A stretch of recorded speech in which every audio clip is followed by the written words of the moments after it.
രാവിലെ ഉണർന്നു കഴിഞ്ഞാലേ ഞാൻ നേരെ പോയി നിൽക്കുന്ന സ്ഥലമാണ് കേട്ടോ, ടെറസിൻ്റെ മുകളിൽ. എന്താ കാര്യം എന്നറിയാമോ? രാവിലത്തെ ആ കിളികളുടെ ചിലിച്ചിലാന്നുള്ള സൗണ്ടും നല്ലൊരു തണുപ്പും, പിന്നെ ഇപ്പം പറയും വേണ്ടല്ലോ, നല്ല കുളിർന്ന മഞ്ഞ്, പിന്നെ ഉദിച്ചു വീരാൻ പോകുന്ന സൂര്യൻ. എന്ത് രസമല്ലേ!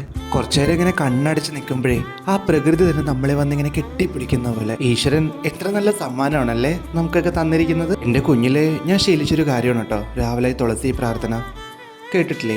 നമോ തുളസി കല്യാണി, നമോ വിഷ്ണുപ്രിയ ശുഭേ, നമോ മോക്ഷപ്രദേ ദേവി, നമ സമ്പദ് പ്രദായിക്ക്. അതോടുകൂടിയാണ് എൻ്റെ രാവിലത്തെ പ്രഭാതം തുടങ്ങുന്നത് തന്നെ. എൻ്റെ പ്രാർത്ഥനയും അമ്പലത്തിൽ പോക്കൊക്കെ കണ്ടിട്ടേ കളിയാക്കുന്ന കുറച്ച് പേരുണ്ട് കേട്ടോ. അവരോട് ഒന്നേ പറയാനുള്ളൂ, എൻ്റെ ലൈഫിലെ സക്സസ് പ്രാർത്ഥന കൊണ്ട് മാത്രം തന്നെയാണ്. അങ്ങനെ രാവിലെ ബ്രേക്ക്ഫാസ്റ്റ് ഉണ്ടാക്കുന്ന ഒരു തിരക്കായിട്ടോ.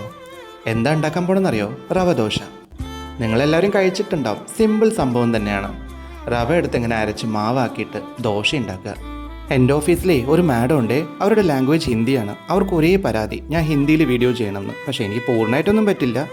मैडम जी, ये है सूजी से बनाया हुआ डोसा और ये प्याज टमाटर मिर्ची इससे बनाया हुआ चटनी है. अभी आपको गुस्वाना ये वीडियो देखकर. നമ്മളോടാ കളി അല്ലേ?